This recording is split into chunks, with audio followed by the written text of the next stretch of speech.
फैसलों की वापसी भी की है विपिन शर्मा जी, क्योंकि जाहिर सी बात है डोनाल्ड ट्रंप पे दो कहावतें बहुत ही इस समय ठीक बैठ रही है, लालच बुरी बला है। दूसरी चीज ये कि उन्होंने अपने पैर पे कुल्हाड़ी मार ली है। उन्होंने ये टैरिफ लगाया क्योंकि कहा जा रहा है कि भारत जो कृषि और डेयरी का मार्केट है वो खोल दे। भारत वो खोलेगा नहीं, क्योंकि ये जाहिर सी बात है वहां की जो काउज है वो नॉनवेज खाती है। लेकिन अगर हम बात करें भारत और चाइना की, तो इस दौरान जिस तरीके से चाइना के विदेश मंत्री वांग यी भारत के दौरे पर रहे, काफी सारे समझौते हुए, ये दौरा उनका एक पॉजिटिव वे में देखा गया, तो ये कहीं ना कहीं अमेरिका के लिए आने वाले समय में मुश्किल भी खड़ी कर सकता है।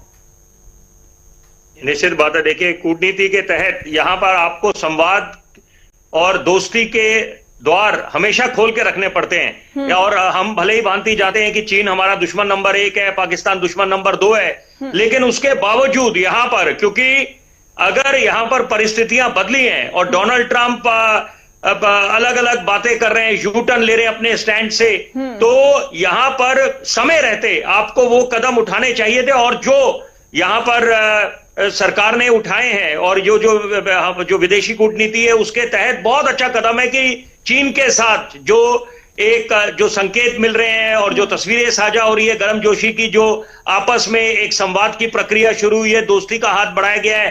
क्योंकि ये 21वीं सदी में देखिए, रूस यूक्रेन के युद्ध के बाद, और युद्ध अभी भी चल रहा है, इजराइल फिलिस्तीन का है, और यहां पर उसके पहले अमेरिका ने बड़े बड़े दावे करे थे कि ईरान में यूरेनियम एनरिचमेंट फैसिलिटीज पे हमला बोला है। तो यहां पर युद्ध से किसी का भला नहीं होने वाला।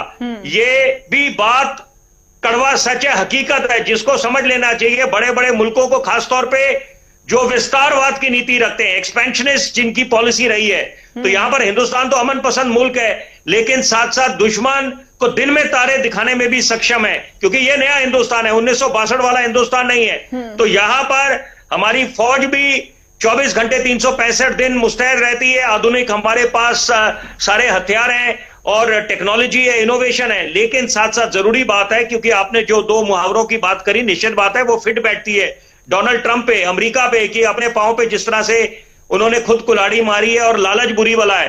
तो यहां पर मुद्दा क्या है, ये मैं सरल भाषा में जरूर आपके दर्शकों की जानकारी के लिए बोलना चाहूंगा कि एक तरफ ये आरोप लगा रहे हैं अमेरिका, डोनाल्ड ट्रंप बोलते हैं कि हमारी प्रोटेक्शनिस्ट ट्रेड पॉलिसी है। तो क्यों ना हो, क्योंकि अगर वो बात करते हैं मेक अमेरिका ग्रेट अगेन, तो हम लोग बात करते हैं मेक इंडिया ग्रेट अगेन। हम लोग अपने नेशनल इंटरेस्ट को सबसे पहले देखेंगे, अपने डोमेस्टिक प्लेयर्स को हमने प्रोटेक्ट करना है। और सबसे जरूरी बात है कि यहां पर फूड सिक्योरिटी, सेफ्टी स्टैंडर्ड्स को आपने तवज्जो देनी है। यही कारण है कि यहां पर जो हम लोग वो बोलते हैं कि कंस्ट्रेंट्स हैं, ट्रेड में क्यों बाधा आ रही है आपस में, जबकि ये भूल जाते हैं कि अमेरिका और हिंदुस्तान यहां पर they are the largest trading partners. तो कितने बिलियन डॉलर्स का हमारा आपस का व्यापार होता है।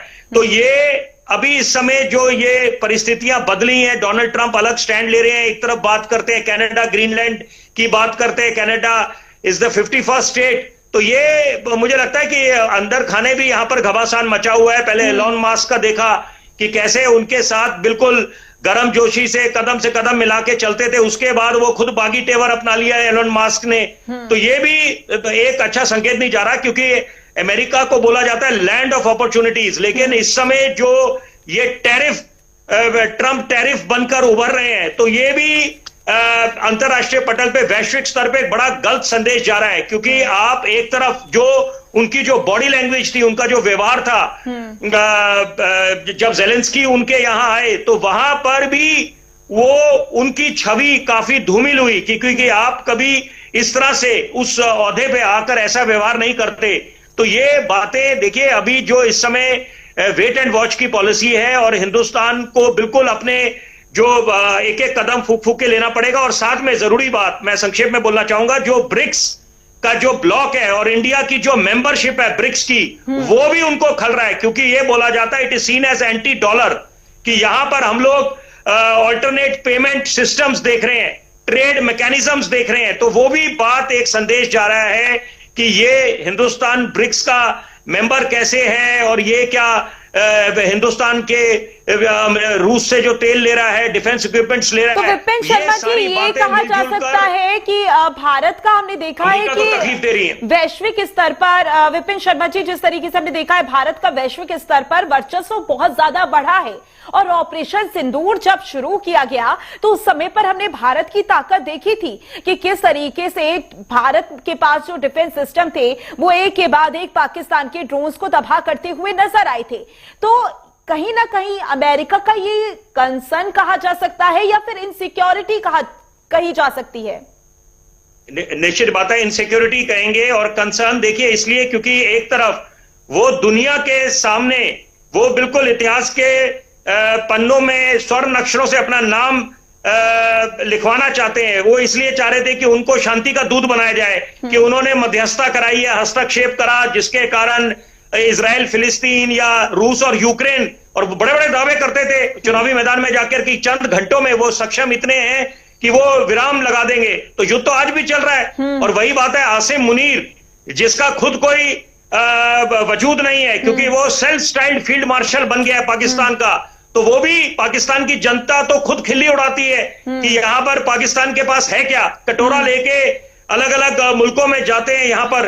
तो ये बातें देखिए, अगर वो उनकी तरफ से प्रस्ताव आया तो ये पाकिस्तान की कूटनीति थी कि किसी तरह से अमेरिका के साथ दोस्ती बढ़ाया जाए, क्योंकि एक साथ सबको अगर दुश्मन बना ले तो वो भी कहीं की समझ नहीं।